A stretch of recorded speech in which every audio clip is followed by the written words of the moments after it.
நாம் எல்லாம் சுதந்திர காற்றை சுவாசிக்க வேண்டும் என்பதற்காக தன்னுடைய இளம் வயதிலேயே நாட்டின் விடுதலை போராட்டத்தில் ஈடுபடுத்திக் கொண்ட ஒரு புரட்சியாளர், பொது வாழ்க்கையில் தூய்மை, அரசியலில் நேர்மை என்ற கோட்பாட்டை வாழ்வின் இறுதி நொடி வரை கடைபிடித்த ஒரு மகத்தான ஒரு தலைவன்.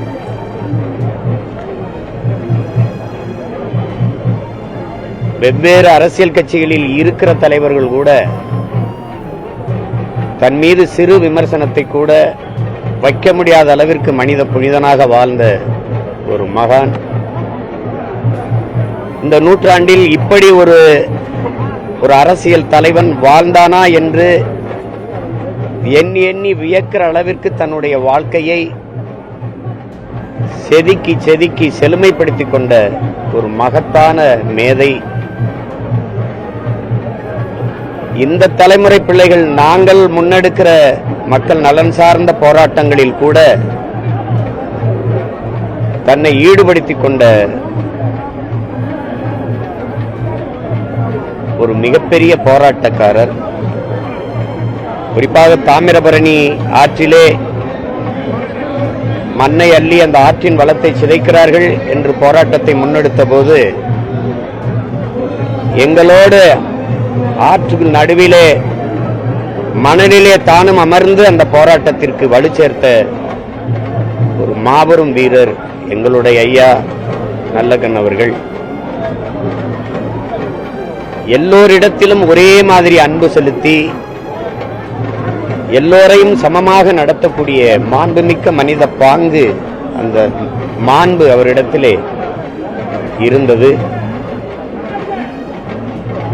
நல்லகண்ணு என்பது தமிழ் பேரினத்தின் பெருமைமிகு 100 ஆண்டு கால வரலாறு.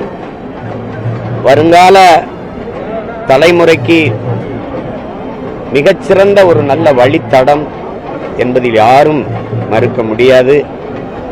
இந்த தமிழ் சமூகம் உள்ளவரை நல்லகண்ணு என்கிற அந்த நல்ல தலைவனினுடைய பெயர் எல்லாருடைய இதய சுவற்றிலும் எழுதப்பட்டிருக்கும். எவ்வளவு வேணாலும் அவரை பற்றி புகழ்ந்து நெகிழ்ந்து பகிர்ந்து கொண்டே இருக்கலாம். அப்படிப்பட்ட ஒரு பாடத்தை, படிப்பினையை நமக்கெல்லாம் விட்டு சென்ற ஒரு வரலாற்று நாயகன் எங்களுடைய ஐயா, நம்முடைய ஐயா நல்லகண்ணு அவர்கள். இந்திய கம்யூனிஸ்ட் கட்சியின் மூத்த தலைவர்களில் ஒருவர். கடைசி நொடி வரை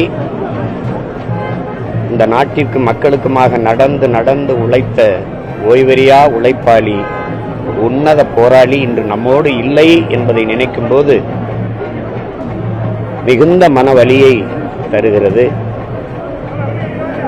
நாங்கள் அவரோடு நெருங்கி பழகுகிற வாய்ப்பை பெற்ற பிள்ளைகள், எங்கள் மீதெல்லாம் அளப்பரிய அன்பை பொழிந்த ஒரு தந்தை. அவரை இழந்து நிற்கிறோம் என்பதை நினைக்கும் போது மிகுந்த துயரம் வாட்டுகிறது. ஆனால் அவரை இழந்து வாடுகிற குடும்பத்தினர், உறவினர்கள், நண்பர்கள், நான் பெரிதும் நேசிக்கின்ற இந்திய கம்யூனிஸ்ட் கட்சியினுடைய தலைவர் பெருமக்கள், அதில் இருக்கிற என் உடன் பிறந்தார்கள், தோழர்கள், தமிழ் சமூக மக்கள் எல்லோருக்கும் என்னுடைய ஆறுதல். எங்களுடைய ஐயா நல்லகண்ணிற்கு அவர் பிள்ளைகள் நாங்கள் பெருமிதத்தோடு எங்களுடைய செவ்வணக்கத்தை செலுத்தும்.